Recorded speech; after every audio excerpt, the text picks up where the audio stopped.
Good evening, everyone. This is Financial Literacy 101. And this evening, we're going to talk about a couple of things, okay? We're going to talk about a couple of things. We're going to be enjoying one of my favorite cigars. If you notice, I'm in the room that I've been talking about for quite some time now.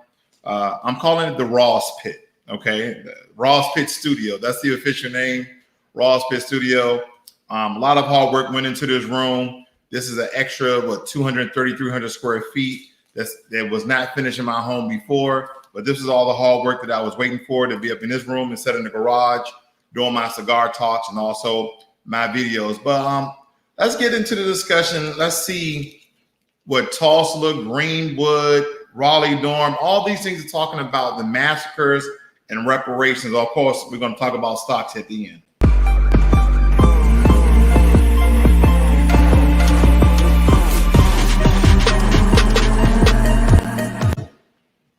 All right. So first and foremost, again, one of my favorites, that is the Fat Bottom Betty.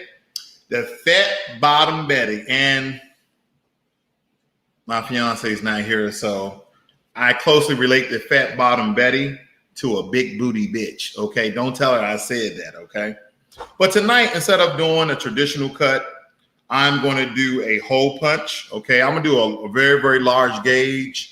Here, yep, I am smoking inside, ladies and gentlemen. I'm going to enjoy it. Okay, I'm going to enjoy it. All right, we're going to light this thing up right here.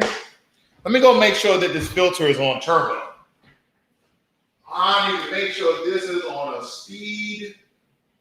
Let's see here. Let's make sure it's on turbo. Now that we got it on turbo, we're going to light this thing. First, we're going to toast the end. Toast the end just a little bit. There it is.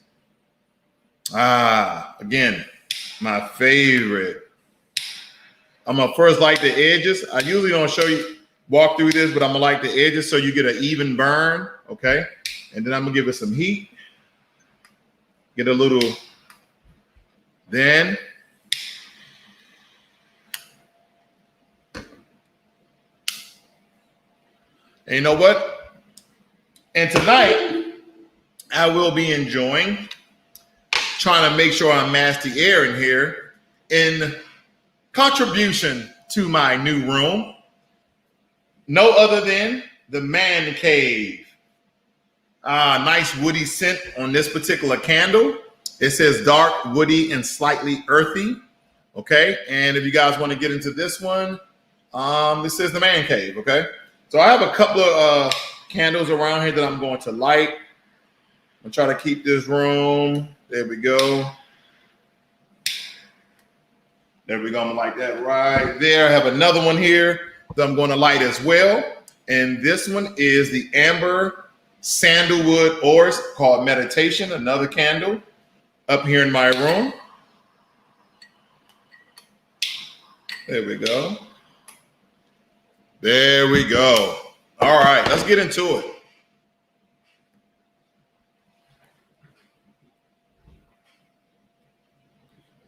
So lately, guys, I've been, you guys been hearing about the proclamation on the Day of Remembrance, 100 years. Let me just show you very quickly.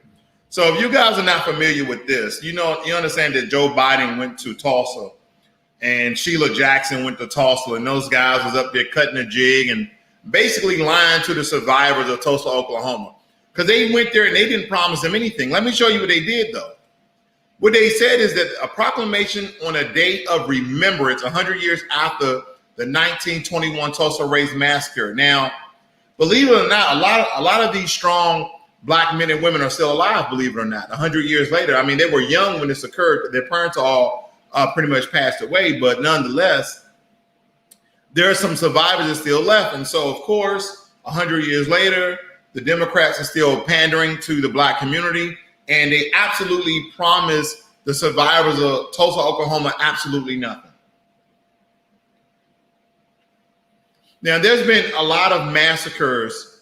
There have been a lot of massacres in United States of America. And I'm not going to go through all of them, but I know what a lot of people are going to say. They're going to bring up this massacre right here.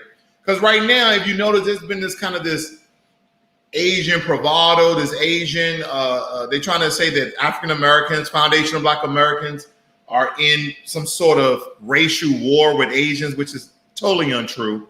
But nonetheless, what they're going to bring is compare and contrast. And what people don't understand, where is it? Give me 1 second. Here it is. So if you guys are not familiar with this particular massacre, let me blow this up. This is the massacre of 1871. This is the massacre of 1871 when white supremacists went into a Chinese neighborhood in America. Let's see here. And pretty much it was in LA, and they pretty much killed almost 6,000 people, I believe. It says in Los Angeles, read just a little bit of it. In Los Angeles in 1871 was a dirty violent city of nearly 6,000 people. I'm sorry, they didn't kill 6,000. It said that in 1870, the Chinese population of Los Angeles numbered 172, or roughly 3% of the total population. More than half of the Chinese lived in adobes along Calle de los Negros, or Negro Alley, named for African Americans, but for the dark-skinned Spaniards who originally lived there. Negro Alley was infamous vice district of Los Angeles, okay? But it goes on to tell you about the massacre that occurred of these Chinese people. A lot of them got killed during this time. So I'm just running through it, right? Because we always like to do compare and contrast throughout history to say, okay, well, there have been other groups who went through similar massacres or riots, but we know that Tulsa was a massacre because even Joe Biden said it was a massacre. Ooh, again, words, no tangibles, no reparations, no resources. I'll carry on. But what people don't understand is, I'm just going to pull up one of these, that the Asian community consistently get initiatives of economic empowerment from the federal government. Now, I've showed you the executive order. Here's the United Department of Commerce. It goes on and go forth. It says expected to increase. It says they're talking about the population that's going to increase by 40 million by 2060.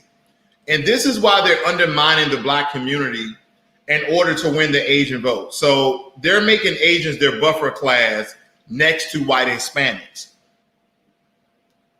Just getting information. See, a lot of times, a lot of this information goes over people's head because we walk around with our blinders on. And I understand there's a lot going on in the world, but the one thing that you need to understand is that you're being undermined. But anyway, let me get back into this. So what they're saying here is, let me go jump down a little bit. Here we go. There are 1.9 million, okay, 1.9 million. Are we looking at this right here? 1.9 million Asian Americans, Pacific Islanders owned enterprise are small sole proprietorships that need assistance to available resources such as business development counseling. Okay. And again, it says the White House Initiative on Asian Americans, Pacific Islanders works to broaden Asian American and Pacific Islander access to economic resources and opportunities, and thus empower AAPI to improve the quality of their lives, raise the standard of living of their families and community, more fully participate in the economy. Are we seeing this? See, what we need to understand is it doesn't matter what massacre that occurred in this country. There have been massacres in Chicago, and I always tell people about the massacre of Red Summer of 1919. Go look up Red Summer of 1919, where all of these white supremacists went into major cities where mostly black people were, and literally was killing burning their homes, destroying their businesses, doing each and everything. And that's what we need to understand. See, the problem is we don't know the history. So when we start seeing people talk out against racism, we get confused about what's going on. We get confused about why people are talking about against racism. Oh man, it's not that bad. First and foremost, you have to know your history. And if you notice, the state that I'm living in, Texas is essentially no longer trying to teach racism. They're no longer trying to teach slave history. They're no longer trying to teach discrimination. And here's the thing. It has to be people, many people on the internet, in small groups, in your drinking sessions, in your cigar lounge, talking about these atrocities that happen to foundational Black Americans. We have to talk about it because the history will be lost. And now we don't understand. We'll have a whole generation of people not understanding why racism exists. And so a lot of times, if you don't understand, you were born with a veil over your eyes and not recognizing and understanding when you've been discriminated upon, then what do you think going to happen? What do you think is going to happen? See, people who don't know their history are damned to repeat it. So we must understand these things. So I know a lot of us get tired. A lot of us get bogged down.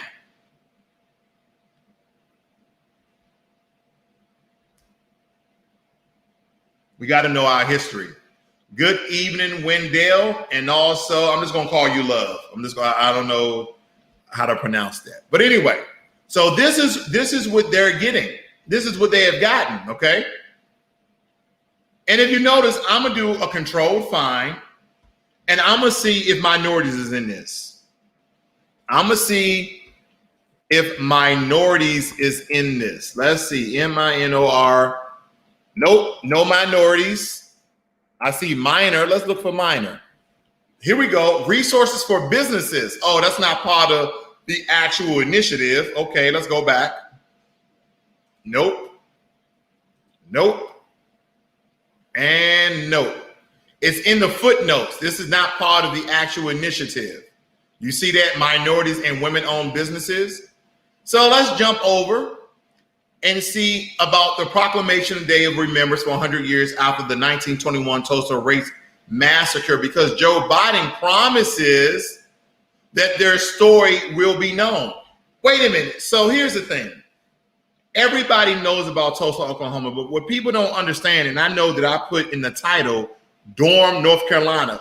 Durham, North Carolina was a bigger Black business district, a bigger Black Wall Street than Tulsa, Oklahoma.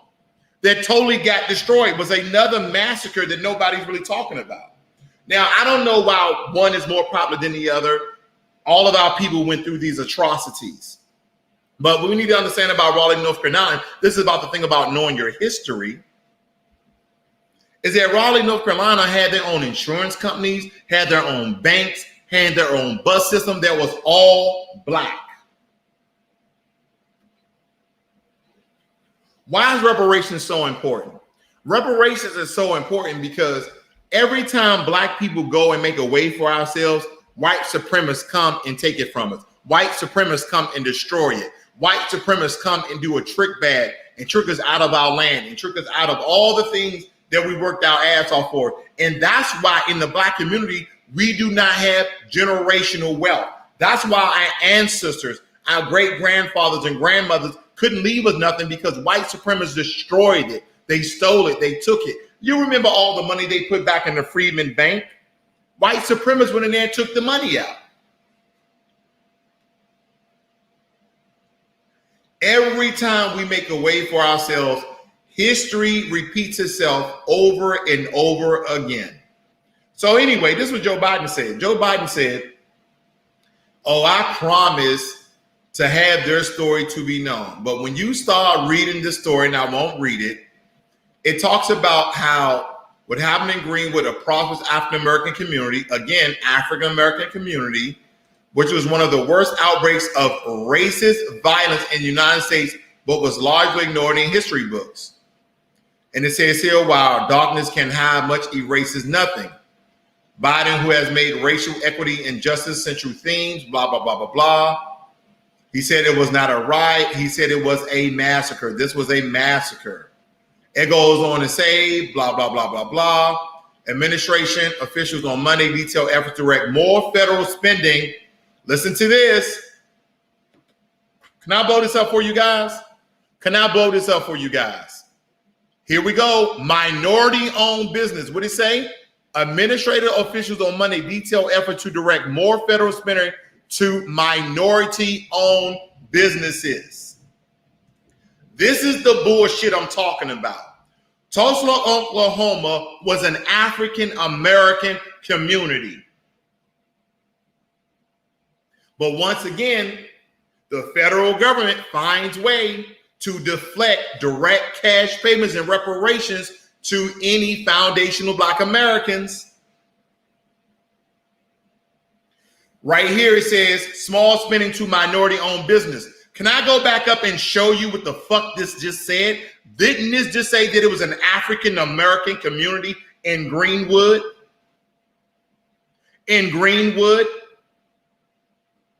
Did this say that it was a minority community, which includes everybody except white men?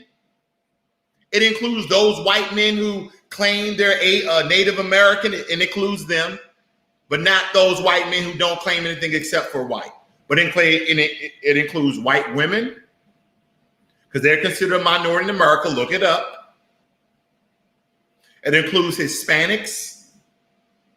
It includes immigrants. It includes Asians. But when I go over to this White House initiative plan, giving Asians economic empowerment, you can't find the word. You cannot find the word minorities except for the footnotes. That's not part of the initiative, and you cannot find people of color. This is what I'm talking about, family.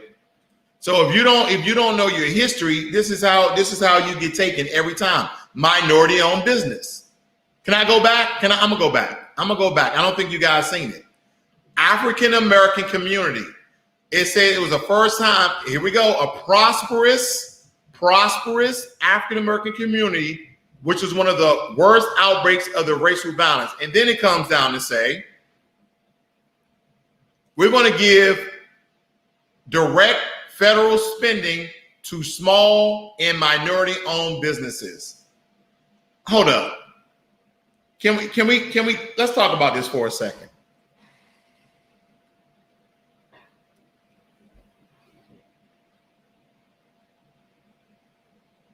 This was a African-American community of houses and businesses, banks, insurance companies, hospitals, you name it. They had a whole economic system right there in Tulsa, Oklahoma, in the city of Greenwood. But they're going to do a federal spending to small and minority businesses, but not direct cash payments, because those people who are still living, the living people that were still there and from Tulsa, Oklahoma, guess what they're not getting? They're not getting any of the money that their parents built up the wealth passed down to them. But for some reason, the federal government is going to give federal spending to small and minority business. And we're still talking about Tulsa, Oklahoma. I don't understand this. Well, I understand this. This is benign neglect. This is deflection. And as Black people in America, we need to understand we never get anything from this racist government. But I just showed you the initiative of Asian Americans. I can show you the Hispanic American initiative for economic empowerment. I can show you where Obama gave Jews $12 million in earmark money. I can go on and on and on to show you each group in America that essentially this government has done wrong. Even Native Americans, they're still getting reparations till today. How everybody gets cash payments, how everybody gets resources except foundational Black Americans.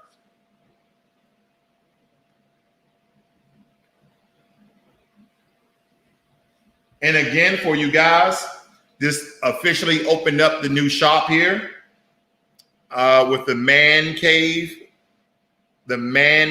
candle there, smelling quite nice.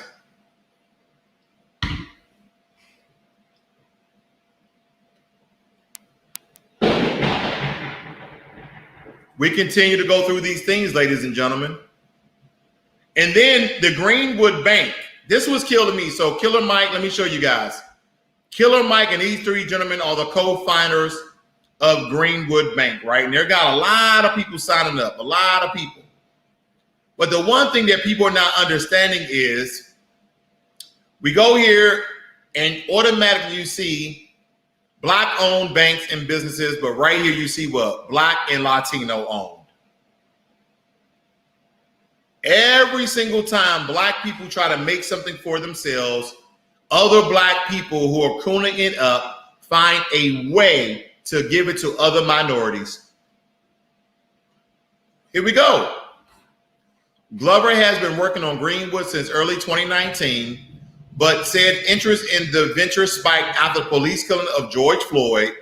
Reckoning with racism has inspired many Americans, including many in the corporate world, to support Black-owned businesses and financial institutions. Black-owned businesses. But again, a new majority Black, Latino own and operate digital bank. Right here, this is the problem that we're getting into. And it goes into what is Greenwood, Tulsa, Oklahoma. We're talking about all these things, support Black-owned businesses. You're going to see this over and over again. Greenwood is named after the former Greenwood district of Tulsa, Oklahoma, early 20th century African-American business community that was so prosperous it was named Black Wall Street. A mob of white Americans destroyed, no. A mob of white terrorists destroyed the Greenwood district during the 1921 Tulsa Race Massacre. So, if you guys are not familiar with this, every month, Greenwood Bank is going to be giving out $10,000 to minority-owned businesses, not Black-owned, not the descendants of the Tulsa Race Massacre. No, minority.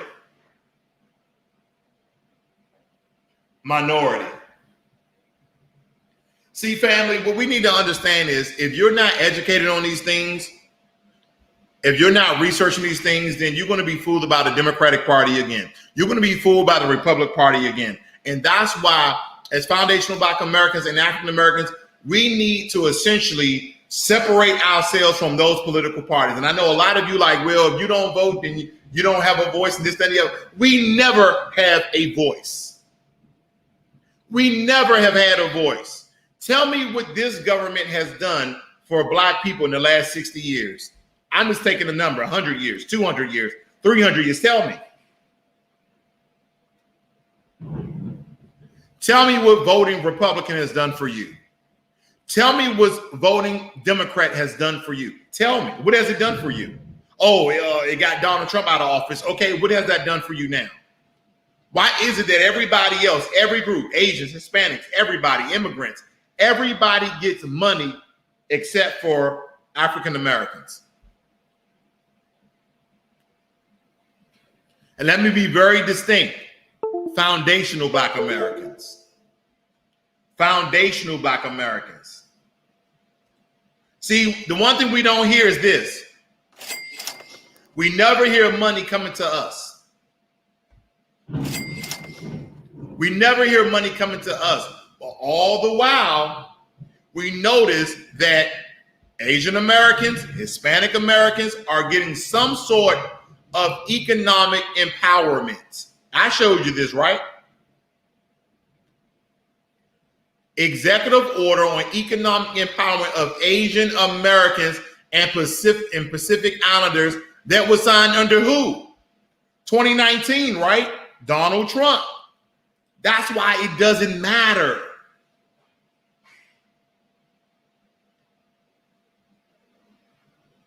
See, what I've noticed is a lot of us, we vote for our own special interests. I got it. Your vote is your own personal contest to what you want to be changed in your life.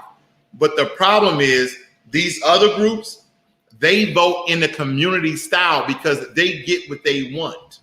And some of you like, well, we get together and we vote this way. No, we have Jim Clyburn, Sheila Jackson, the congressional black ass kissers. We have all these people that look like us that do nothing for us in this government. Have you guys heard anything about Black Lives Matter? Anybody? Have you heard anything about Black Lives Matter? You heard them during the election. Do you hear anything now? Or have you heard about scandals and scams? I try to tell you. Have you heard anything from the NAACP? No, the fuck you haven't. Because consistently, and see, here's the thing. Some of you are like, we don't need no handouts. It's not about handouts. It's about getting what is owed to our community. About all the wealth that was wiped away through all sorts of whether it be slavery, Jim Crow, legislation, mass incarceration, redlining, marginalization of different communities, wiping out different communities. You heard about the MOVE community. I mean, it goes on and on and on. But if you go back in history, and I just showed you guys the Chinese massacre of 1871, but if you go and look at all the legislation from that, they've been helping the Asian community ever since then. And then this year, they get an executive order of protection under the federal government for racism and xenophobia. Ladies and gentlemen, this is why you need to know your history. This is why you need to read. This is why you need to look at informative videos to understand how you're being undermined, tricked, bamboozled, hoodwinked, and run amok during this government. It doesn't matter if it's Republican, you got nothing. Doesn't matter if it's Democrat, you got nothing.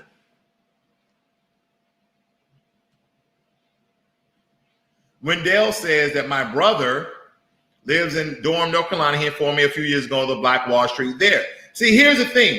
For some reason, you know, we prop up one Black Wall Street. There were many Black Wall Streets, and I did a video. I'm not going to go through all of them, but there was one in Richmond. There was one in Durham. There was one in Tulsa. There was one in another city in Oklahoma. Okay, that all of them got wiped away. Most of these, and they used to call them black business districts. Okay, all of these Black Wall Streets got wiped away during the Red Summer of 1919. The Red Summer of 1919. And see, you'll never learn this in your history books. Your white teacher, your white zaddy, you swirlers, you're not going to learn nothing about this. I'm just going to quickly show you, okay? Quickly. Now, the title, in of course, history.com, you're going to see this picture a lot. Red Summer of 1990, how Black World War I vets fought back against racist mobs. When dozens of brutal race riots erupted across the U.S. in the wake of World War I and the Great Migration, Black veterans stepped in to defend their community against white violence. White violence. Let's move on. You think the military never went against us? White sailors recently home from war have been on long days, drunken rampage, assaulting, in some cases, lynching Black people on Capitol streets. And we know it as the Red Summer. 380,000 Black veterans who have returned to war because of the military service. Black veterans were seen as particular threats to Jim Crow and racist subordination. These are your heroes. These are the people who actually took up arms to fight against white supremacy during the Red Summer of 1919. So, about 1 million African Americans have fled segregation, a total lack of economic opportunities. Lack of what? Economic opportunities. We know what that is. The lack of money, the lack of job creations, anything. We were always boxed out and marginalized against these particular things. Let me get right down to the nitty-gritty of things, because this may be staggering for people who are not aware of the summer the Red Summer of 1919. Let me blow this up a little bit better for you guys. During the Red Summer, massive anxiety became mass violence. Between April and November of 1919, there would be approximately 25 riots and instances of mob violence, 97 recorded lynching, and 3-day-long massacre in Elaine, Arkansas, during which over 200 black men, women, and children were killed. 200 black men, women, and children were killed. Black sharecroppers tried to organize for better working conditions. The KKK. Okay, look at these guys. They're burning. This is in a black town. They're burning their houses. They got the kids out here. See, white supremacy is roots deep. You don't get to be 30 and like, you know what, I'm racist. No, your parents teach you, they breed you, you breathe racism. This is where they teach their kids. White children cheer outside. I gotta blow it up. White children cheer outside an African-American resident that they set on fire of September 1919. Please stay with me. So our soldiers got involved to protect this. But ladies and gentlemen, this was in cities all across the U.S. Right here, a riot in Georgia where 6 people, 2 white officers and 4 black men were killed at church. Riots at the steps of the Capitol. Let me minimize this so you see this. There were riots at the Capitol in my hometown of Washington, D.C.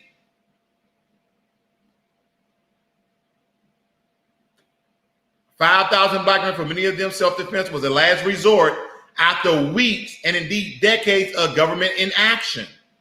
Government inaction, government inaction, government inaction.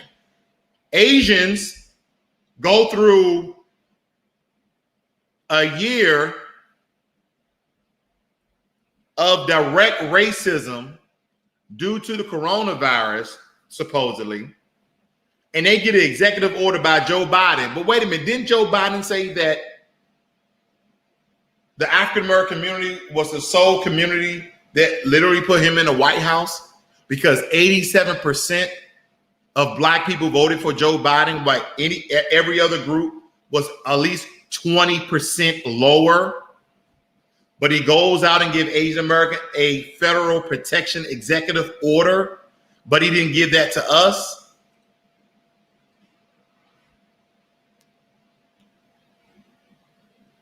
Again, let's go back. Because a lot of you guys are stuck on Tulsa. Let me show you some other ones. Washington, D.C., a vibrant black middle class in many ways, occupied black people's slow but expanding economic and social advances. Again, this was another black business district that Greenwood, Oklahoma. I don't know why that's so popular, but we had all these other places that black people were doing good. You know how like, we have the fight against who's better, Kobe Bryant, Michael Jordan, or LeBron James, but all of them were great.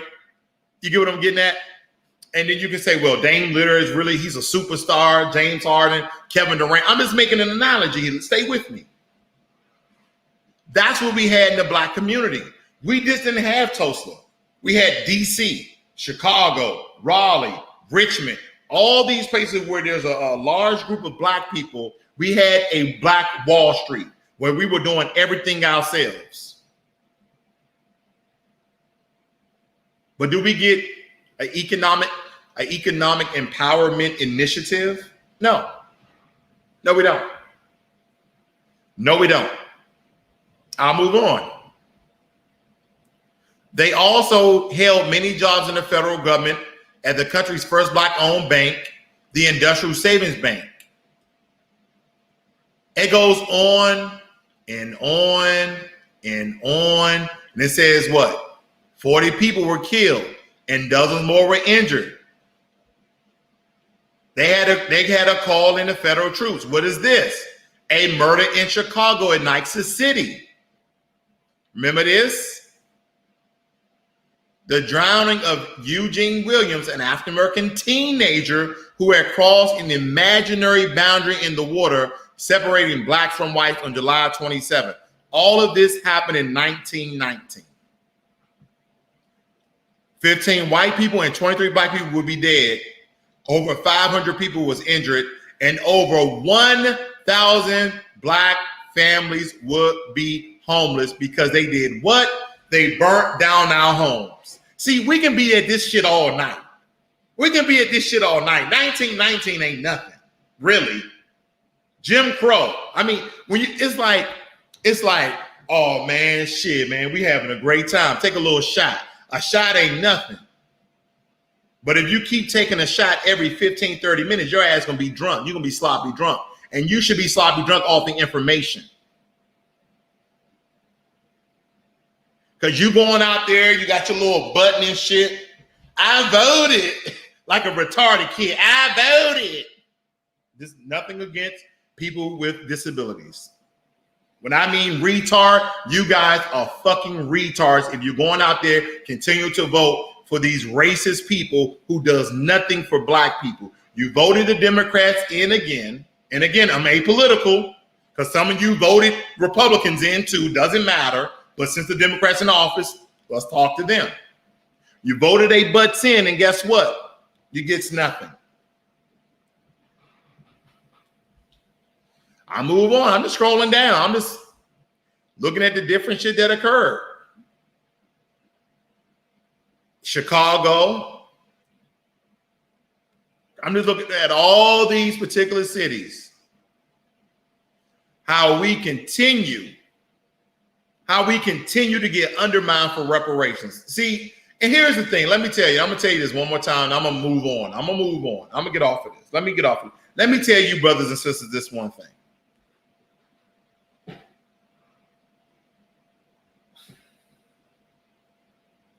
Anytime somebody try to have a fight against you about reparations, about all of the atrocities that everybody knows, right?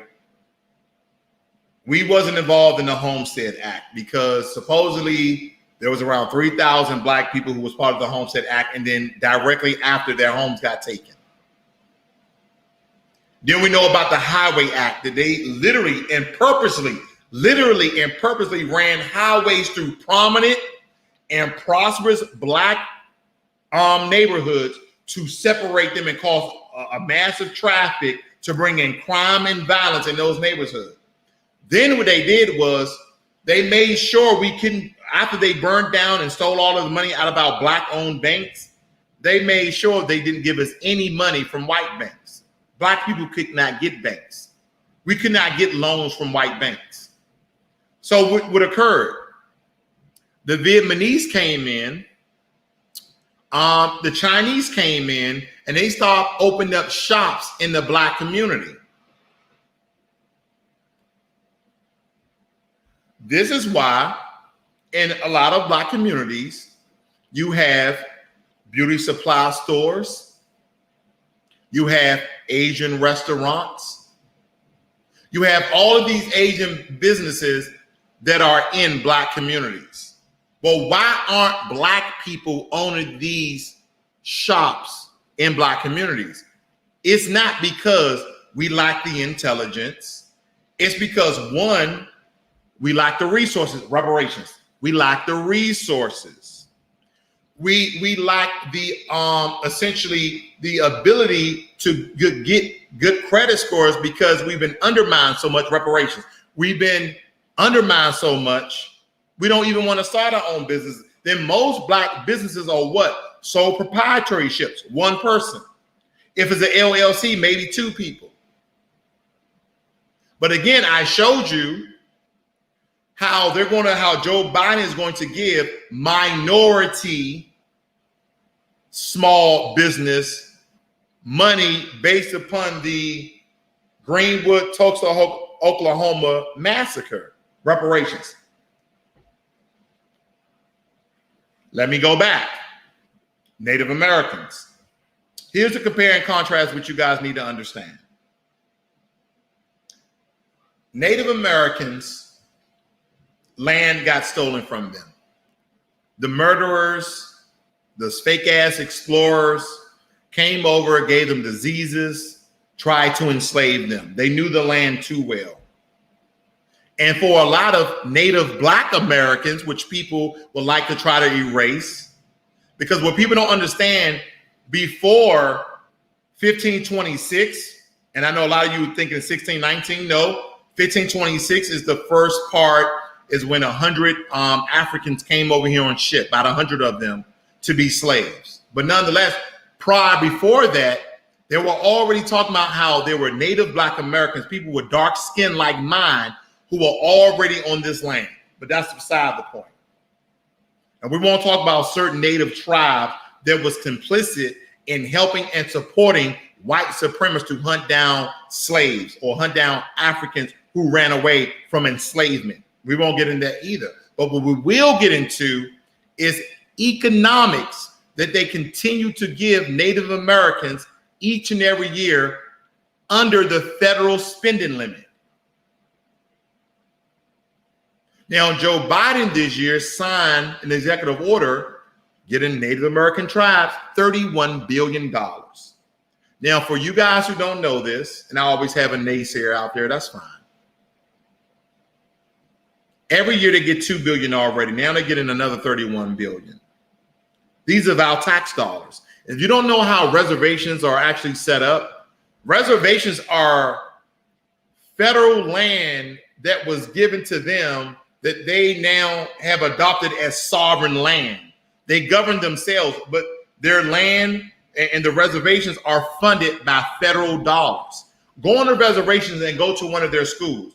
Look at the school buses. You're going to see federal license plates. And if you live on a reservation, you get a stipend every month. This is why you never really see Native Americans out and about, because they stay on the reservation. They stay on the reservations and they get their bills paid for. We call this reparations. But see, you'll get some black people who made a great way for themselves. They got good money coming in. And so they're like, oh man, we don't need to be begging. See, you don't beg for what's owed to you. See, if you notice, Native Americans, you don't see them out and about asking for anything because they're getting theirs. Oh yeah, they're getting theirs. Asian Americans, they're getting theirs. First, they already had economic empowerment. They have all the businesses. They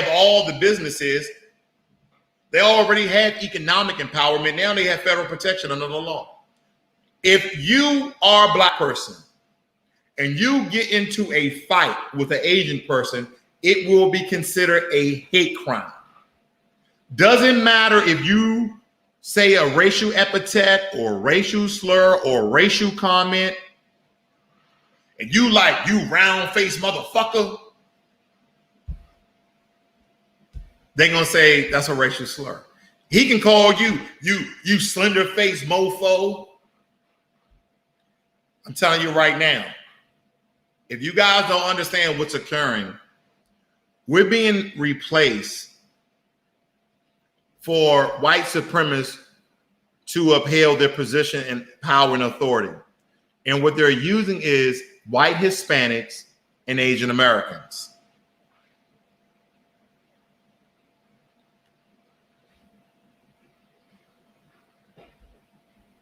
That's what you need to understand.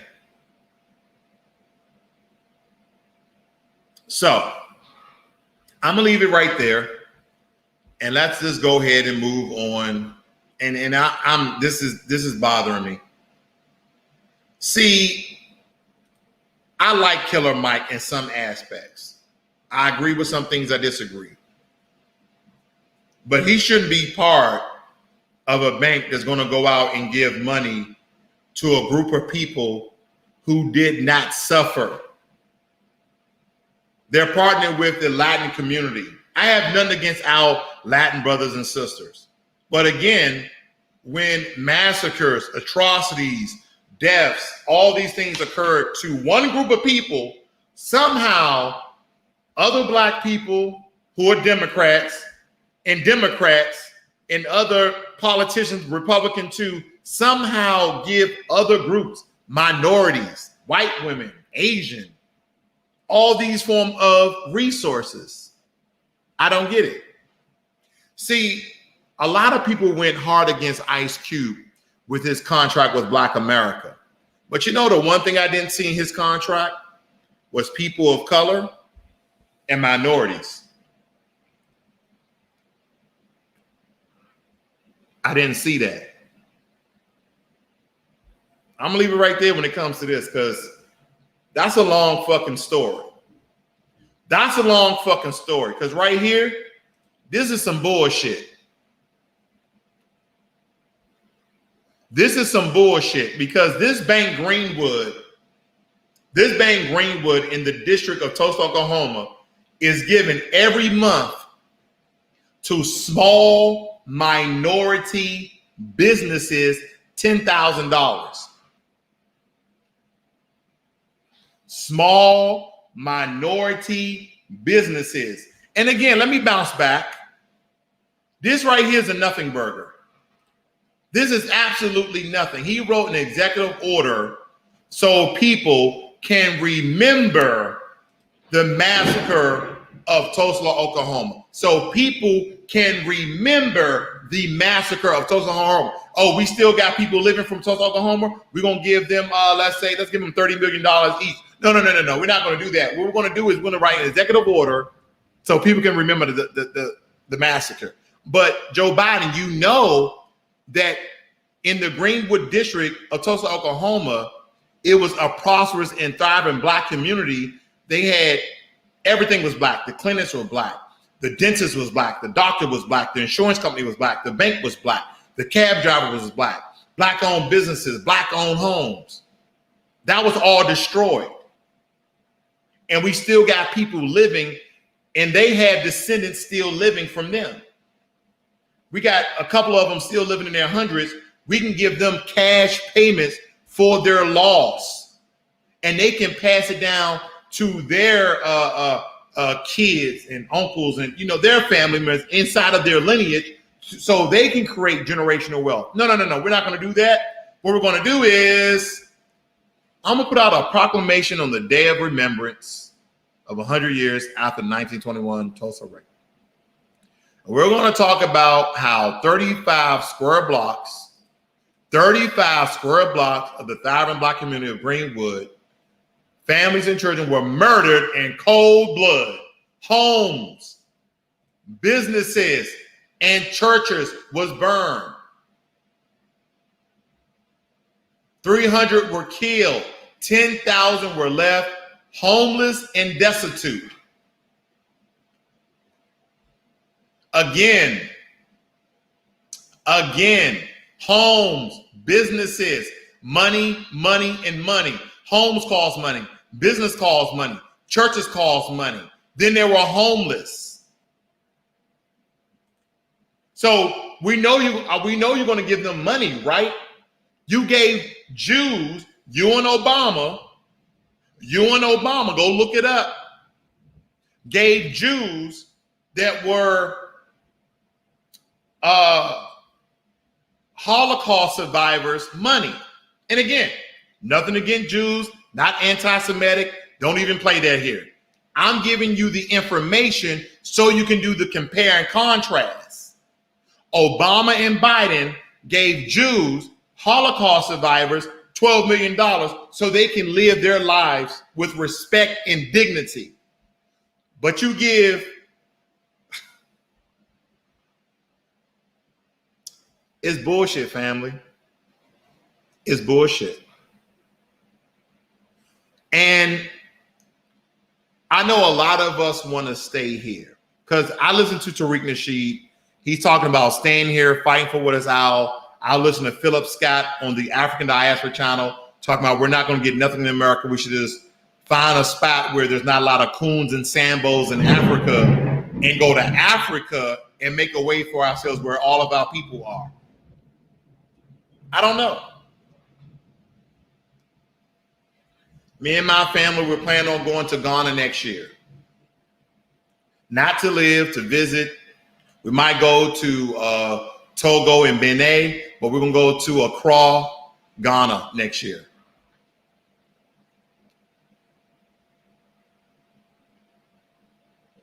And see, here's another thing. Let me blow this up one more time, because this is bullshit. Today, on this solemn centennial of the Tulsa Race Riot Massacre, I call on the American people to reflect on the deep root of racial terror in our nation and recommit to the work of rooting out systematic racism across the country. Did Joe Biden just admit that there's systematic racism in America for Black people, but you give Asian Americans an executive order for racism, discrimination, and xenophobia, but foundational Black Americans never got it?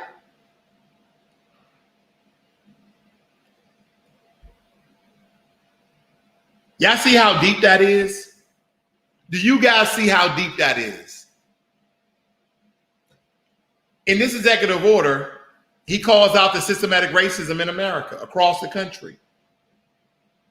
But did he sign an executive order for anti-Black hate, discrimination, racism, and xenophobia against Black Americans?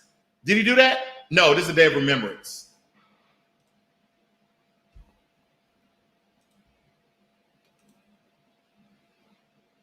And then again, one more time, I'm not going to beat a dead horse here. Who are they giving the money to when they give out these federal spending limits? Who are they giving the money to? I'll let you see it in black and white. Federal spending to small and minority-owned businesses. And again, look at the top left, 1921 Tulsa Greenwood Massacre. That's what we're talking about, right? But we're going to give money to what? Small and minority-owned businesses. And just like your teacher, or they should beat this shit in your head. Minorities are what? As we went over all of this information, Greenwood District of Tulsa, Oklahoma was what? A Black community, a Black community, a Black community. Who are they giving the money to? Minority-owned businesses. What are minorities? Immigrants, Hispanics, Asian, Pacific Islanders, and white women, and Native Americans, and Arabs.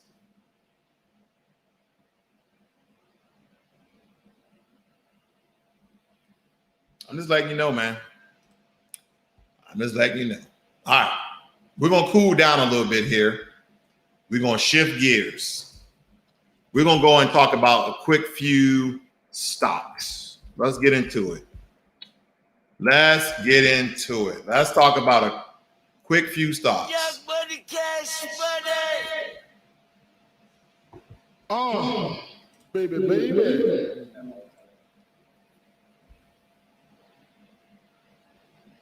Let's get into it. All right. So last week, if you guys haven't been watching, Neo, not Neo, but Plug Power has been doing pretty well. Plug Power pretty much came back with a vengeance, and I told you guys to go ahead and start reinvesting in Plug Power. So let me show you the past month. So if you notice here in the beginning of Plug Power was down to roughly what, $22 on May 6th. So we're about a month, right? We're about a month here. Then Plug Power drops down to $20, but look where it is now. Up to $30. So essentially, ladies and gentlemen, if you would have invested in May, you would have made $10 on your return if you would have invested in Plug Power. And for you who still hold on to Plug Power, continue to hold Plug Power. Do not let Plug Power go, okay? Plug Power will continue to be very, very prosperous, very, very profitable as time goes on. Again, you should be long-term investors unless you're a day trader. If you're getting into day trading, that's another topic for discussion.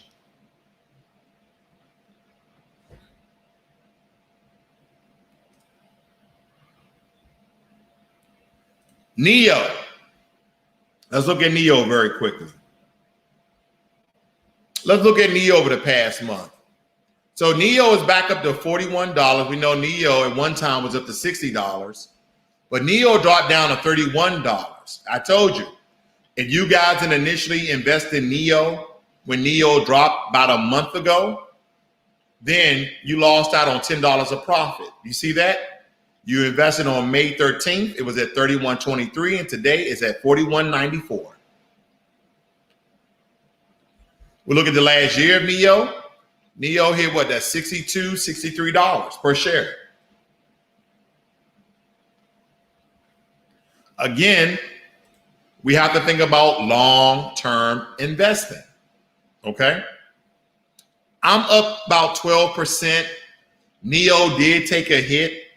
Now, if you guys are not familiar what's going on in the if you're not familiar what's going on in the jog segment today, what's occurring is there's a shortage of semiconductors. So car makers and manufacturers cannot produce cars at the same rate for the high demand of people buying new cars. Because we understand that, especially places like Texas and Florida, I can go up to a lot of establishments and nobody's wearing a mask, because I'm hearing that a lot of Texans are actually getting vaccinated. So I'm walking into different establishments. The people who work there have a mask, but they're not requiring any patrons to wear a mask. People are hiring people back on their jobs. People are making great money. So people are going out and doing what? They're buying new cars. But the reason why NEO fell is because there's a shortage of semiconductors. And there's all these companies, Intel, what's another chip company? There's Intel, AMD, you name it. All of these companies are scrambling, trying to get the materials to make these microchips. Microchip, semiconductor, same thing, okay? So that's why NEO dropped significantly. Let me show you this. That's why NEO dropped significantly, right? Because here, again, they were up to $62, $63, and then they had a huge drop to $33. They lost 50% of profit, all because of semiconductors. And again, for you guys who are not familiar with NEO, NEO is essentially the Tesla of China. Let's move on. What other stocks we want to talk about today? Okay.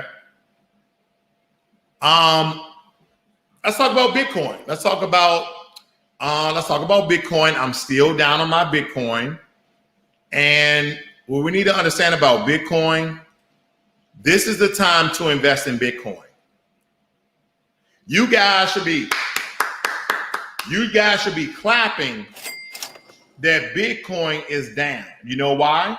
Now, for you guys who have a stake in Bitcoin that you bought at a very high profit, like myself, you bought Bitcoin when it was up, then a lot of you are not clapping, but I'm still clapping. Let me show you. I'm down on Bitcoin. I am down roughly $1,400. Can we see that? Can we see how much I'm down on Bitcoin? Now, earlier I was up $4,000. Bitcoin is more than a third of my portfolio at 36.73%. My average cars is at 41,000. Bitcoin is at 36,000. So when you equal out the amount of money, the equity, about $8,900 that I've invested in Bitcoin, you would say, oh, wow, you're absolutely down because you bought when it was high. Not essentially. I bought when it was low because don't forget, Bitcoin went up to 62,000. Let's take a look at that.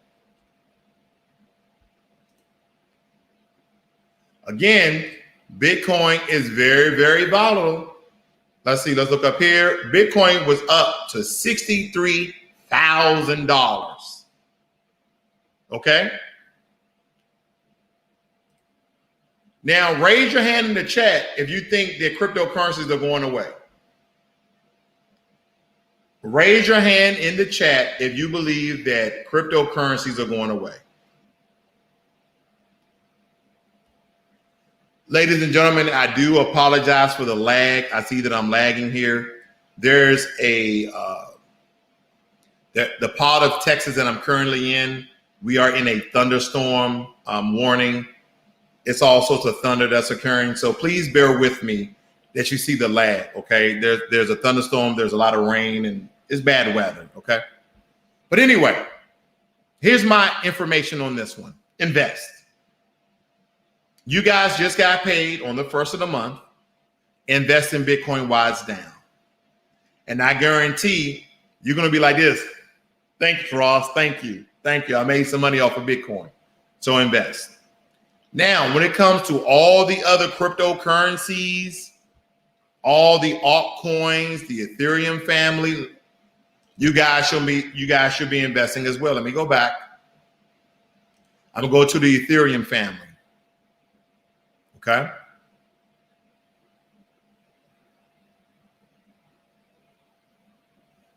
Me personally, I have a large stake in Ethereum Classic. They're down. All of these altcoins are down. Let me go over to my Coinbase account. Give me 1 second. I'm gonna go over to Coinbase because that's where the real money is right now. Believe it or not, altcoins is where the real money is. You should still invest in Bitcoin. Oh yeah, I found out some information. Did you know that there is now a Black-owned cryptocurrency wallet? I told you about the Black-owned Guap coin, okay, for the community. I've been trying to get in touch with this lady. I guess she's very busy. I've been trying to get her on my channel so she can break down the Guap coin. But quite recently, I found out information about this new Black-owned crypto wallet. Now, granted, at one point in time, I was almost up to $8,000. And ever since China and Elon Musk spoke out against Bitcoin, look how I lost literally 50% of my profit in late May. And it's slowly coming back, But let me see if I can look for this first Black crypto wallet. And there's an actor behind this one too. Black Wall Street app. Here we go. I think this is it. Yeah. Nope, this is not. Hold up. Here we go. Let me find this story. Give me 1 second, family. Give me 1 second. Now, the dude name is, what's his name? Ron Hopper, Heel Hopper. Here we go. Here it is. Let me pop this up for you guys. Heel Hopper. Thank you, Scooter. Thank you, Scooter. That's the guy who came up with it. Basically, he's doing it for the Black community because, you know, this guy, he's very, very rich. So he's doing something for the Black community. You know what's funny? He's in this show. What's the name of the show he's in? Not Rookie. What's the show? Oh, The Good Doctor. He's in The Good Doctor, right? As the hospital president. Every role I feel like he plays like a, you know, he plays, you know, the dude that you used to call a cornball. I'll just say that for the YouTube algorithm. Okay. But he made this first Black-owned digital wallet and cryptocurrency exchange app in U.S. history. And Heel Hopper is behind it. And one of my buddies on Instagram told me about this, Sean. You seen Sean? He's the gentleman from Nigeria. We did, I think, 2 videos together, I believe. 1 or 2 videos together, okay? But he's going in to say, okay, and I'm not going to read a bunch of this. Let me get it. Says, Hopper announced the launch of Black Wall Street app just in time for Financial Literacy Month as a means to empower, here we go, Black and Latino investors because of the racial wealth gap in America. I'm going to leave it alone, but it's Black owned, okay? It's Black owned, okay?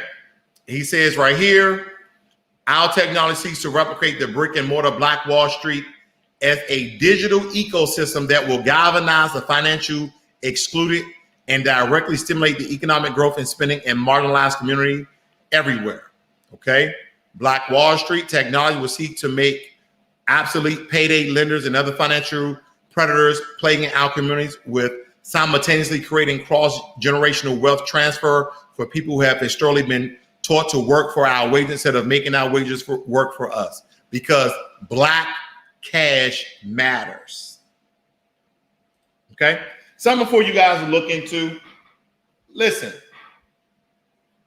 I've been getting a lot of information lately that I just can't cover in this video, guys. I'm sorry. But I can tell you right now, if you guys are just buying your money on stuff and you're not investing your money, because there's all these types of investments. You got property investments, you got portfolio investment, you have startup investments. There's so many ways to make money, even in a racist system as this.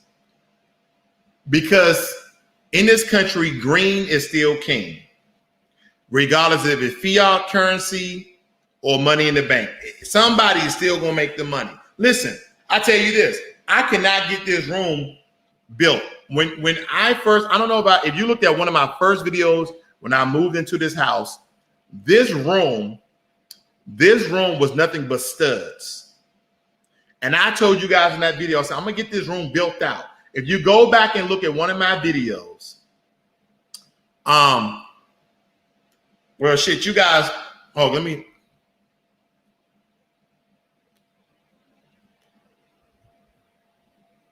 me see if I can find that video for you guys. You guys been staying with me, so I'm gonna try to find that video for you guys, because a lot of things that have been occurring in my house, and I want to make sure that let me see. Let me look into this. I want to show you how this room look. Okay. I think it's important that you guys invest inside your homes as well. Upgrade your homes. You know, the first two things you can do is kitchen and your bathrooms, right? Even if you're not moving, you never know what the future may hold. You might like, shit, I'm getting the hell out of here. So make sure you're remodeling, updating, upgrading everything. Like I designed this room. Okay. So right there, you have the closet. You see this light here. I have where I can switch the colors, you know, of that particular light. Shit, I don't know. What light is that?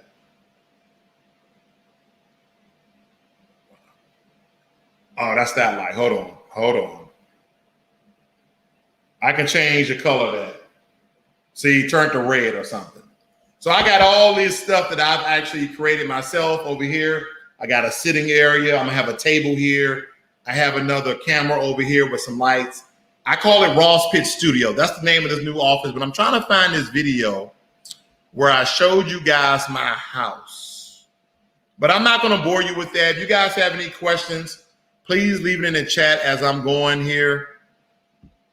I just wanted to show you that because I invest inside my own home as well. Right now, I'm looking to update the backsplash in my kitchen.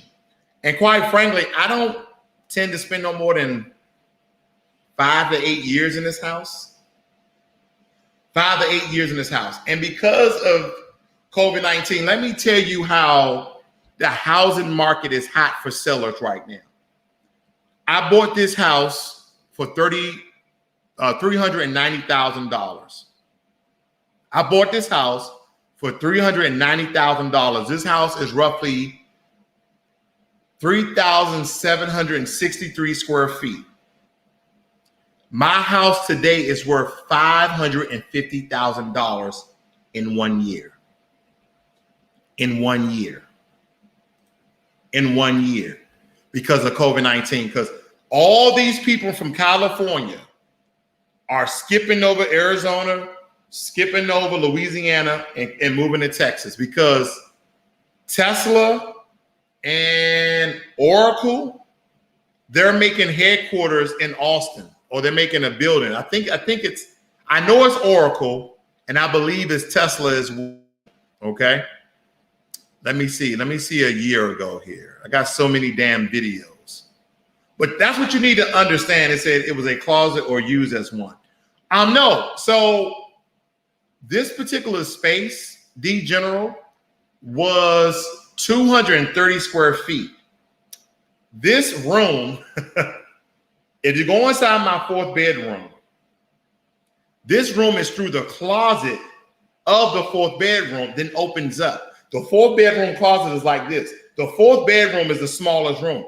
This room is a little bit bigger than the fourth bedroom where I have my gym at.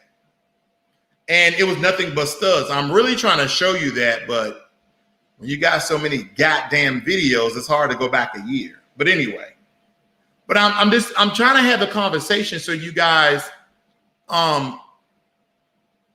invest inside of your guys' homes. You invest inside the stock market. You invest inside real estate or your own real estate. Because there's so many different sorts of income.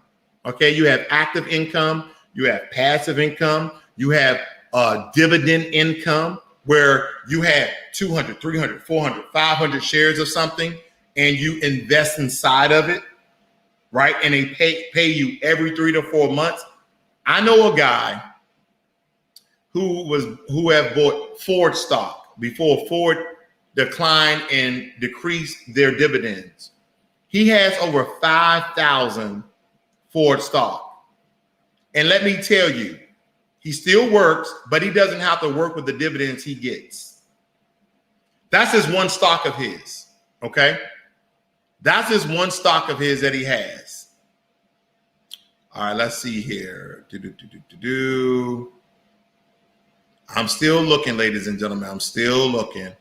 But if you got any questions, please leave them in the chat. Again, I do not want to bore you guys. Here we go. Found it. Let me share this with you guys. I'm going to turn off. Now, I've changed the light up here in my house. So I'm just going to show you this very quickly, okay? Let me see if I can go upstairs. That's the garage. Let me see. All right, here we go. Here it is. This is the room before. Media room. So that's going to be over there. And like I said, that's through the closet. See, that's through the closet. You see that? This is through the fourth bedroom closet where my house is. This was nothing but sheetrock. You see this? Let me play it. Because this is an exterior door, you can tell by the weather strip. So there's little bonus earlier. This is the room. Financial literacy is going to be carpeted. I'm going to get some soundproof carpet, and this is going to be. Now this stuff was left by the other people who's here. I'm just going to put this down in the garage. I'm actually going to utilize that in the garage. Okay. I have no idea who's still using these, but if you don't do that. Don't do that. Don't use those. That's like 60s. Anyway, and I have no idea where that light came from. So that was the room. Let me play this again. I don't know what's going on. This is the room that I'm currently in. Through that little door there. And what I'm going to do, I'm going to put some shelving right here. So it's hidden, okay? I think the people who buy this house after me. So I've done a lot of things to the home, but again, let me give you a quick. So I got to get electric. Let me give you a quick over. Here we go. I think this is a better picture. This is the room I'm in. This is the room that I'm currently in. Okay? This is the room. So I spent about anywhere between $8,000 and $9,000 getting the floor, because you see I got the wood floor. I got the drywall, ceiling fan, the little recessed lighting. I got a rabbit air because I'm smoking cigars up here. That door is weather stripped, okay? I'm still waiting for a window. This is this fucking cardboard, not cardboard, but plywood up here. But it's a nice size room that I got a TV. I'm gonna have a little table right here. As you can tell on this side right here. Back there, I got some, I got some not cognac. I got, what is this in here? Hold on, give me a, no, what's this? What's in that? But anyway, shit, I got some drink in that bottle that I'm gonna, be drinking. And it's called Raw Spit Studio. That's what it's called, Raw Spit Studio. So this is my little area, my man cave. And again, today we officially opened it up, okay, with the man cave candle there burning while I got the nice cigar going here. Because at first, remember, guys, I did a cigar talks down in the garage. It was hotter than a mother. But anyway, you guys don't have any questions. I'm going to leave you guys for tonight. I'm pretty sure that the Brooklyn Nets beat up on the Milwaukee Bucks. But, just a small recap, guys. Understand, if you voted, if you're not going to vote for anything, if you're voting for somebody to be out of office, it does nothing for you or black people. It does nothing for you or other people. It does nothing when you just vote to vote. Oh, I voted because my ancestors died for me to vote. No, they didn't. Your ancestors did not die for you to vote. They died for the right for you to vote. And see, the one thing, what I understand that in America, what we need to understand is everybody talks about the spending power of black Americans, $1.2, $1.3 trillion. Everybody talks about the how black vote matters. Let me tell you how powerful those statements are. One, economic boycott. I've said it before. Economic boycott. If you stop spending in establishments that don't give back to the black community, if you stop spending and you spend your dollars on black-owned market or black business district, or you try to go out your way to find black-owned businesses in black bank, in bank black, you can literally force the hands of this government and white supremacy to give what's owed to us. But the reason why they don't do it is because they know they can pander to us. They know they can get a couple of black people, put them on TV and say, this is good for the black community. This is reparations. That is reparations. If we give black kids in the community bikes, that's reparations. They come up with all these things that are reparations, but everybody knows that reparations, the first form of reparations is direct cash payments to African Americans descended of slaves. That's the first thing. Economic boycott. I know most people won't do it. That's okay. What about there's something that everybody can do? What about if you boycott your vote? What about if you hold your vote? You say, hey, listen, okay, well, you got me with Obama for 8 years. You got me with Trump. I didn't vote, but I voted for Joe Biden because you told me how racist Donald Trump was. But again, Donald Trump was racist against everybody except white people. But now Joe Biden, we voted Joe Biden, and he's doing everything for everybody except for black people. But black people voted for him 80%. That was the highest of any other group. So here's the thing. If majority of us, a third, we only need like a third, 25%, third of black Americans say, you know what? I'm not going to vote until this government gives us what is owed to us. Because see, they can talk about all the massacres that black people went through. Oh, slavery was bad. The atrocity was bad. We raped your women. We raped the men. That's the thing. If you guys look at Tariq Nasheed's buck breaking, I'm not advertising for it, but it was eye-opening. I already knew about buck breaking, but to see a documentary, it was absolutely awesome. He got it on Amazon. He got it on buckbreakingmovie.com. The reason why I'm giving this information because I believe the documentary can do a much better job than I can. So go watch Buck Breaking. And I personally, me and my family, we saw Hidden Colors 1, 2, 3, 4, and 5. I saw 1804. of the Haitian Revolution, and I saw buck breaking. Because I like to be informed of the undermining and deflection of this government.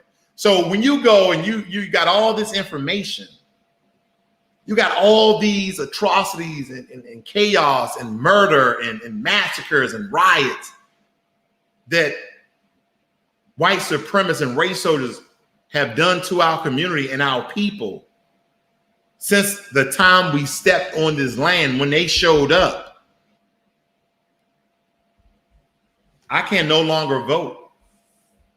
I can no longer vote until there's something on the table for us. When I look around and I see everybody getting something, initiatives, Hispanics, initiative, economic empowerment plan, Asians, economic empowerment initiative. There's no way I can vote for a government. There's no way I can vote for a party that does nothing for the betterment of my community. And if a lot of us had this information and we start developing the same mindset, you can be independent, individual thinkers with one cause. See, we don't need to agree on everything.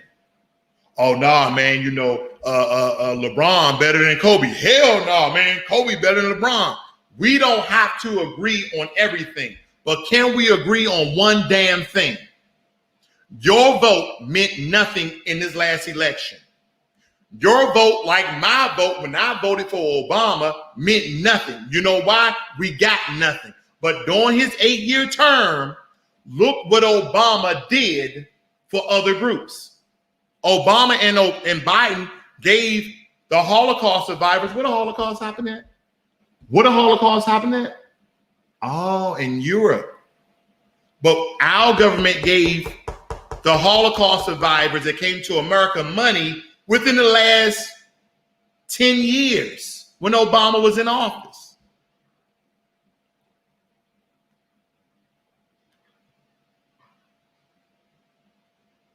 Good evening, Maddox. What's going on? Let's see. We got Saul Hines in here. We got Lunar Nature. I'm just being realistic with you guys because here's the thing. If we can disagree on one damn thing, see, black people, we have a tendency to go against the grain. We have a tendency to fight for people who don't have our best interests at heart. Oh, well, you know, the best thing I did, I voted Donald Trump out of office. Now what? So you saying I should have voted for Donald Trump? Nah, motherfucker, I didn't say that. You see what I'm saying? Not only do we take up for our white zaddy, but then we do some reverse psychology bull crap and like, well, if you didn't vote for Joe Biden, that means you voted for Donald Trump. No, I didn't vote for nobody. Well, if you don't vote, you don't have a voice. I do have a voice. My voice is not voting because it has not worked. And all the groups that was pandering to us, Black Lives Matter, you heard about the scams and frauds, Jim Clyburn, what's the guy, Elijah Cummings, gonna get in some good trouble.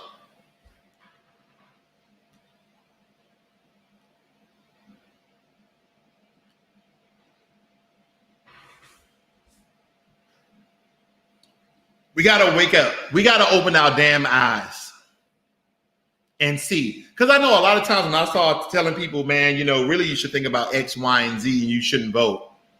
People start clicking off the video. Oh shit, he talking about not voting. That's because I'm not a black boule. I did a video before about the black boule.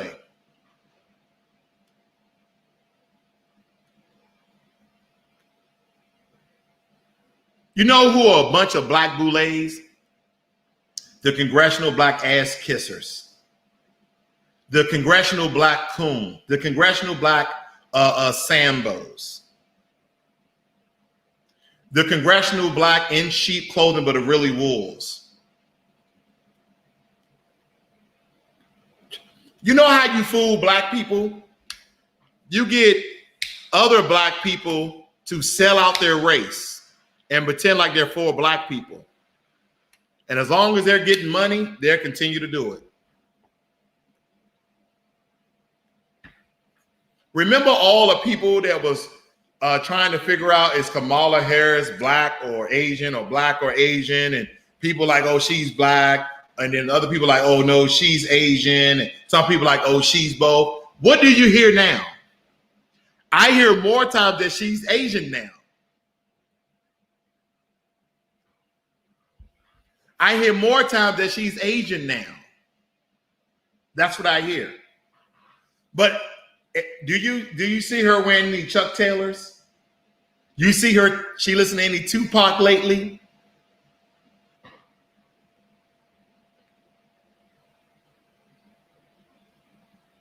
See, a cigar makes you think, don't it? But think about that, family. Do you hear any of that shit anymore? Do you hear Black Lives Matter, the NAACP, the Black Justice League? Do you hear anything about that? I'm going to tell you what you hear about. Can I tell you what you hear about? You hear about gays, the LGBT community, and immigrants, and Asians. George Floyd, thing of the past. Trayvon Martin, thing of the past. Breonna Taylor, thing of the past. Philip Castile, thing of the past. Sandra Bland, thing of the past. The list goes on and on and on. But we didn't get no executive order. We didn't get no executive order for protection, for racism, discrimination, xenophobia, et cetera, et cetera, et cetera, et cetera, et cetera. But the one thing they want to do to you, the one thing they want to do to your family, the one thing they want to do to your kids is do what? Push the LGBT initiative for you and your kids. They're going to start teaching LGBT in schools. They're going to have your damn kids confused. And all of a sudden, I'm seeing everywhere. I've never seen it before. I used to see black, white, Hispanic, Asian, other. Now I'm seeing male, female, non-binary, and gender. What the fuck is a non-binary? Non-binary are people who don't associate with men, a male or female. Where's your X and Y chromosomes? Where are your chromosomes at? Shit. Because at the end of the day, you either have a penis or vagina. Which one are you? And I have nothing against the LGBT community. You rock the way you want to rock. You do what you want to do. But at the end of the day, let me tell you this. I'm so confused. Not about my heterosexuality. No. Not about my humanity of being a Homo sapien. But I'm confused about transgender. I am. I'm confused. And somebody need to educate me. I'm going to tell you why I'm confused about transgender. And again, this is not hate speech towards the LGBT community. I know a couple of people who rock that way. That's them. I don't judge them. That's the way they move. But this is a movement for people to essentially, what's the word I'm looking for? Shit. To openly accept their lifestyle. You don't have to do that. They don't accept us and we're black. They still don't accept. They still killing us. They still just locking us up for anything. So, but here's the thing I'm confused about with transgender. Transgender. You are transferring your gender from one to another. You have a penis, but you consider yourself a female because you have not had the surgery yet. You consider yourself a male, but you didn't have the surgery yet.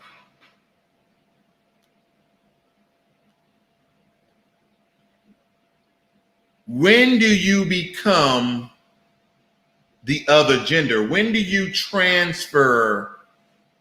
When do you, if I'm a transgender male to a female, I go to a female bathroom, but I stand up holding my penis? Or do I sit down, but I still have a penis and pee? If I'm a transgender female to male, I go to the male bathroom, but I sit down and pee? Like, I don't know. You see what I mean? It's confusing. And they're going to confuse your kids because they're going to start teaching this bullshit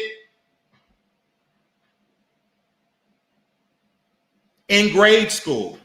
And I don't mean like 10th grade, 11th grade, 12th grade. No, we're talking about 3rd grade, 4th grade, 5th grade. where your kids are still trying to find out about life. You'll tell your 10-year-old, I need you to take this and I need you to take this downstairs. Your 10-year-old does just take one thing and say, hey, didn't I tell you to take both of these downstairs? You did? You didn't say that. They'll tell you wrong. A 10-year-old, you're going to teach them about gender? What?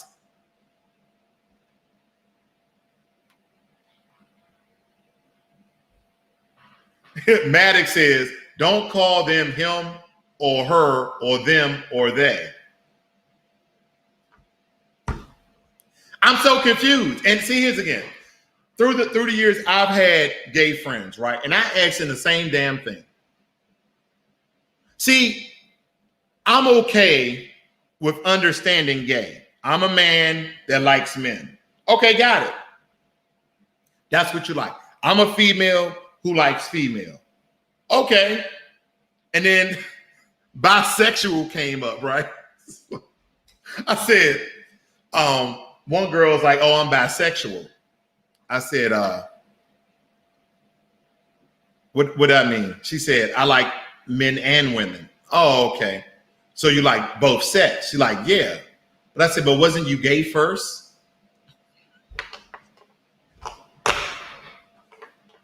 And I'm only laughing because I was confused, right? And she's like, what the hell you mean? I was gay first. I said, well, what did you have sex with first? Or, your feelings for a guy or for a girl? She said, well, a guy, that's the way I was raised. I said, oh, okay. Then I said, then you started dating a girl and had, sexual intercourse, whatever you guys do. She's like, yeah. I said, right there, you were gay. Right? And then when you went back to a male and then you realized you like both, then you was bisexual, right? You see what I'm saying? They're going to teach your kids this shit in school. And I can't even get it right. Man, I'm just saying, when you really think about it, again, this is not any hate towards the LGBT community, but they're pushing this narrative not only on the public, but on our kids. They're going to start teaching this in school.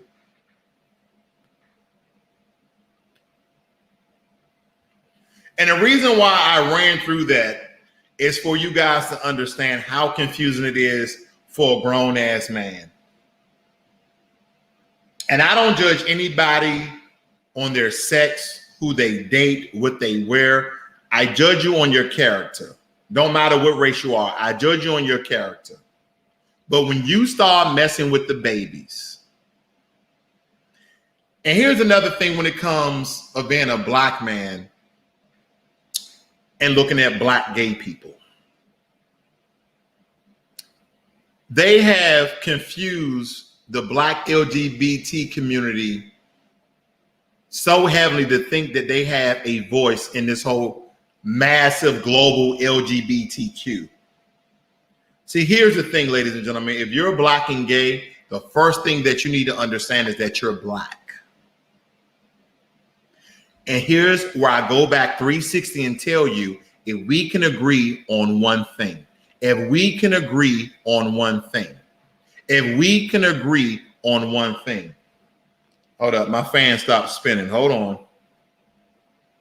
I'm getting a lot of smoke over here. And we can agree on one thing. There we go. Smart house, you know how I do it.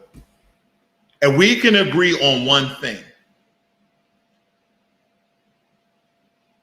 I remember Roland Martin, I think he was talking, was it Richard Spencer? And he was talking about Richard Spencer, I forgot his name, up on when he was on News One. He said, do you identify yourself with being a black man? He said, first of all, I'm Roland Martin. Oh, yeah, it's your name. And second of all, I'm a Christian. Can I move into that? Y'all want me to move into Christianity? Yesterday, I'm going way longer than I ever should, but I gotta get this off my heart. I gotta get this shit off my heart. Yesterday, I was at the car wash station, and I was talking to this go hard white Christian, older guy, probably about in his 50s, early 60s. And he was talking about the Bible, this, that, and the other. I said, hey, listen, if I take the Bible away from you, where's God at? Well, God sent them out 2 by 2, and in the word it says that the whole earth has the word. I said, well, there's a secluded island that nobody goes on that people get killed when they show up. What island is that? And I said, but you never answered the question. If I take the Bible away from you, where's God at? Where's your reference? Where's your reference? Then he said, the devil comes in to be conniving, and he's a trickster, and he's a master of many disguises. I said, really now? I said, so why does God allow the devil to exist? Why does God let the devil, Satan, demons exist? Why does he allow it to exist? He's all knowing, he's all powerful, and he is omnipotent. Why does he allow the devil, the demon, and Satan to exist?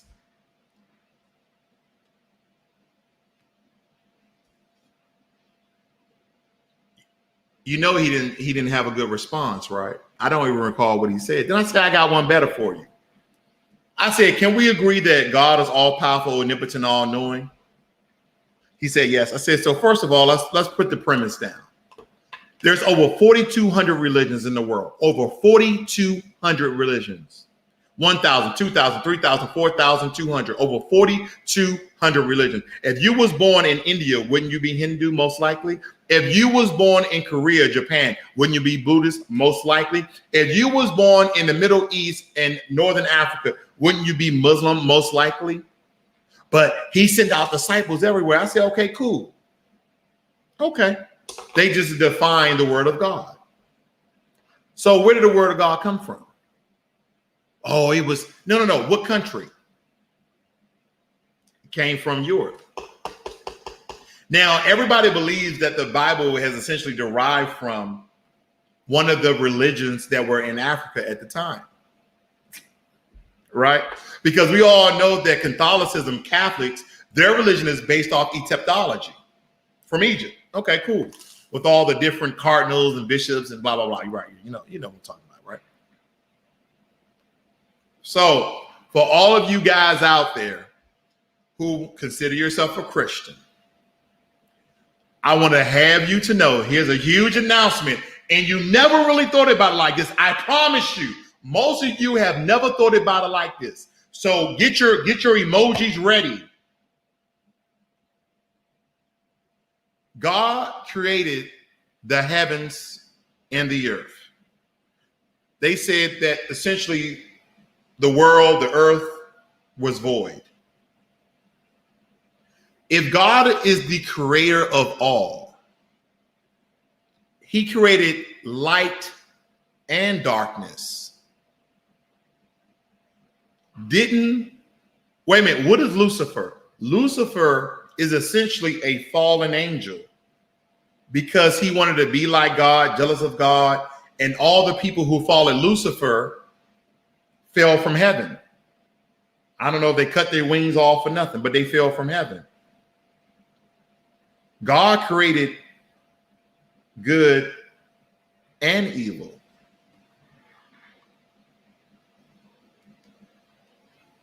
God created good and evil. If you believe in the Christian faith, if you believe in the holy, infallible word of God, the Holy Bible, it doesn't matter. You have to know that God created good and evil, and that God allows evil to exist.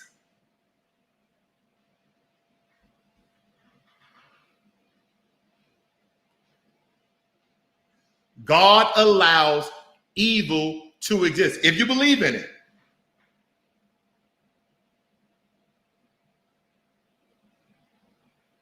And the only thing that you have to back up that you believe that your creator is real is your faith. God allows, according to what religion you believe in, God allows for you and all of your senses, touch, feel, smell, taste, see, hear, all of those things, except for faith. But if I were to tell you that the Bible was created in the Council of Nicaea back in 325 AD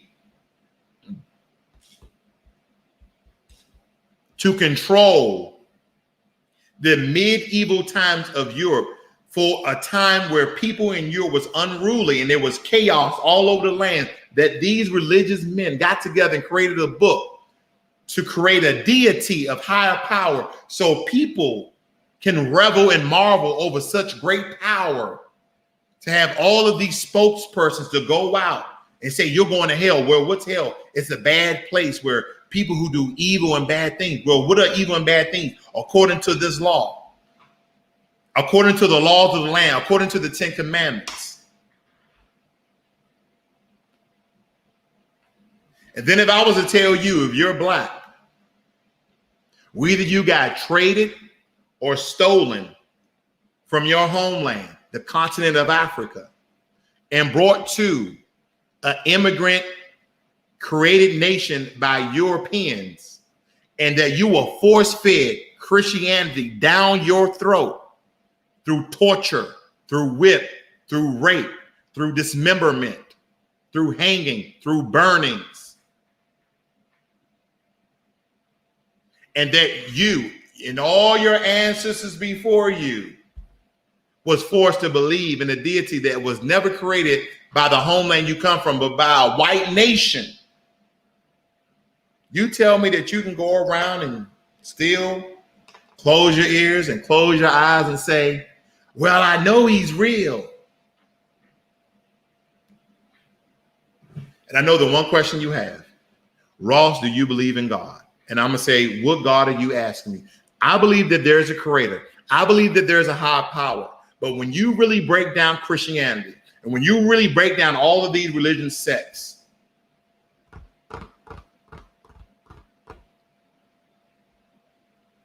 you have to question it. See, everything in your life you question. When you guys are on here and I'm giving you financial information, you say, Ross, do you think that's a good investment? Where do you think Tesla's going to be at in a year? You question everything.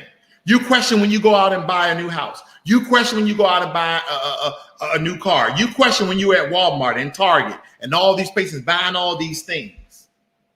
You question when you take your kids to piano lessons and taekwondo and jujitsu and all these other things. You question it. You question it. You question it. But when you get to church, you better not question the word of God. Tell me if that's controlling or not.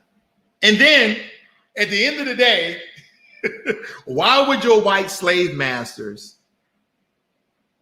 give you the word of God for your salvation? For you can ascend to the heavens after you didn't work your entire life in captivity and enslavement. After they have raped your women, your men, and your children, and also had your children to have sex with their mothers and sisters so they can breed more slaves. Why would you take that infallible word of God to be the word of God? Why?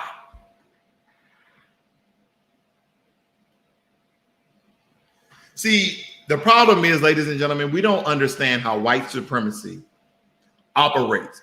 White supremacy operates in many different atmospheres and many different ways. I know people who understand white supremacy, but they don't understand white supremacy in a religious sect. They don't understand white supremacy in a spiritual manner. Because as Black Americans, 99% of us was raised as what? Christians. And they get you when you are small. Let's go to church. Let's pray. Let's go to church. Let's pray. 3 years old, 5 years old, 7 years old, 11 years old, 16 years old. You have more experience in religion than you do your job. And so when you have somebody on the internet questions your religion and break it down and make you think about it, no, you do. I'm gonna get the fuck off this damn video. He's a heathen. He's a devil worshiper. I'm in this broadcast because you know what? He's saying things to me that's getting under my skin. He is saying things to me to make me doubt my faith. Here's the thing. Sheep are led to slaughter.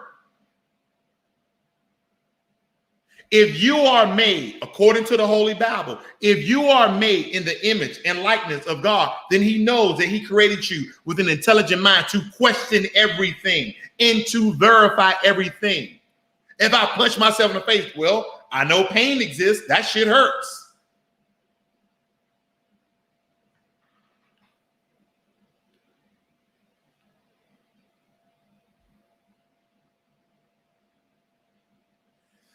I am not telling you not to believe in what you believe, but I'm asking you just to define it. The origin, the substance, the evidence, faith, believing in things that are not there. No, faith, believing in things that are not seen. But you felt the power of God. See, here's the thing. I can easily have the contradiction of religion back and forth. They said, well, the Holy Spirit is the spirit of truth. When you're about to do something bad, there's a voice, there's a conscience. Oh, wait a minute, a conscience. I have a conscience. Because from a small child, my parents told me that stealing was bad. Taking something from somebody that's not yours without asking is stealing. That's bad. To hit somebody unprovoked is bad.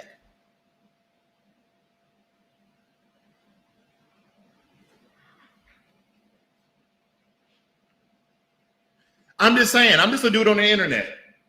I may not know anything. I'm just a dude on the internet asking questions. I don't know. I'm just a dude on the internet asking questions. I don't know. This is a bone. I just want us to think about how white supremacy operates in many different realms. And then some of you are asking, well, if I don't have religion, if I don't have spirituality, if I don't have Christ in my life, if I don't have Muhammad in my life, if I don't have Buddha in my life, what do I have? What do I have? Let me tell you something. I told you guys this time before that I was an ordained minister. Remember when that guy that came out publicly and said that he left the church? His name was Kevin Wesley. I believe he still has a YouTube channel. He was a fallen pastor. When they found out he started speaking about it against Christianity, he lost his job and this, that, and the other. And now he's wearing all these necklaces and robes. But anyway, when he first came out, people started to shun him and beat him up, try to go back and forth and debate him. I always tell people this: you want to debate me? You want to debate me about Christianity? Take away the Bible.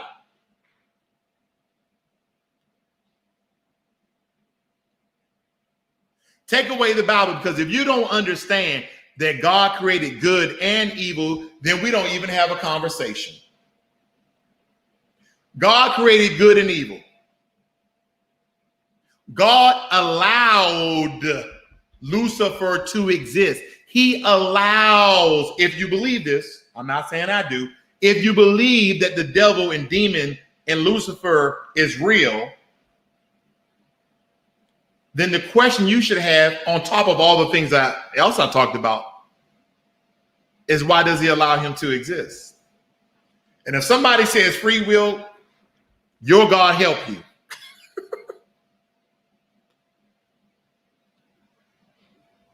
Because a preacher told me, well, Minister Ross, God doesn't destroy, anything he has created. What? God doesn't destroy anything he has created. If you guys go to Malachi and you look up the story of that, this bald guy, is this bald guy. I don't know I used to know all of this stuff by heart. But basically it was this bald guy in Malachi, and these kids, about 40 kids, was jeering at him. And he prayed to God. And these bears came out of the woods and slain the kids. What? I'm going to look it up for you guys. For you guys who are still on, I'm about to end. I'm about to hit 2 hours. I'm about to end. But can I look this up for you?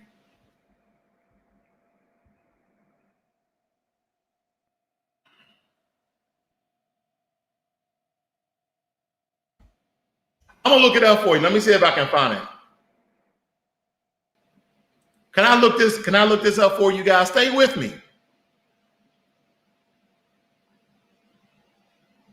Now, let me see. Let me go back one. Let's see, verse 23. Let's look at this. Can we look at this? Let's get some teaching right here. This is BibleHub.com. And we're going to read it. Let's read two of them. From there, Elijah went up to Bethel. As he was walking along the road, some boys came out of the town and jeered at him.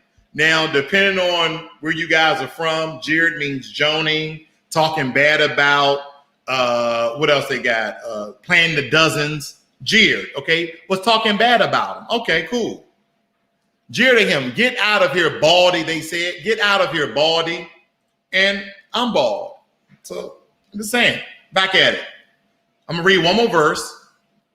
Elijah left Jericho and went up to Bethel. As he was walking along the road, a group of boys from the town began mocking and making fun of him. Go away, baldy. They chanted, go away, baldy. You guys with me? Stay with me. I'm almost done. You see what's going on, right? And this wasn't Malachi. I'm sorry. This is 2 Kings. I was all off. 2 Kings. Now, the next verse. He turned around, looked at them, and called down a curse on them in the name of the Lord. Then 2 bears came out of the woods and mauled 42 of the boys. Another verse. Elijah turned around and looked at them, and he cursed them in the same name of the Lord. Then 2 bears came out of the woods and mauled. And he turned around and he saw them. He cursed them in the name of the Lord, and 2 she-bears came out of the woods and 42 of the boys. I rebuked them and called down curses on them. I beat some of these men, put out their hair, then I made them take on an oath before God and said, you must not give your daughters. I mean, this is crazy.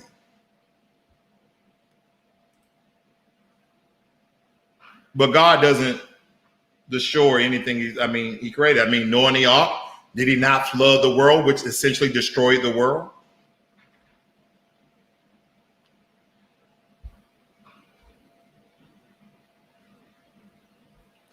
I'm not telling you to stop believing in your religion. I'm just saying, think about it. Because when I went through my seminary school, I read the Bible, the Torah, the Holy Quran, the Dead Sea Scrolls, the Book of Enoch, the Book of Jasher, the Book of Mary, the Catholics' Lents. I read all of that. And I said, you know what? I'm done. I was ordained. I think I wrote a couple of sermons. I was ordained for about a year, and then I renounced my ordination. I said, I'm done. I am done. Because when you start learning the history,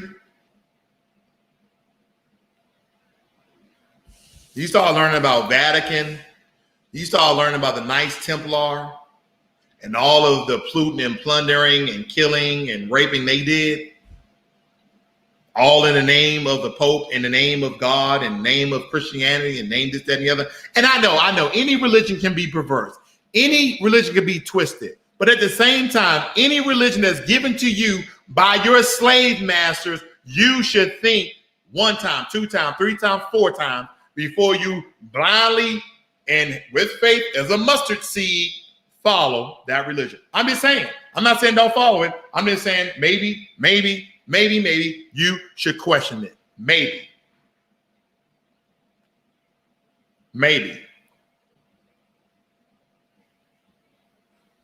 Well, guys, thanks for staying with me as long as you did. Hopefully you got some good information, whether it be about Tulsa, Oklahoma, and Greenwood, Raleigh, Durham, North Carolina, all the other black business districts, all the other black Wall Streets, the Black Wall Street digital app, the first cryptocurrency digital wallet.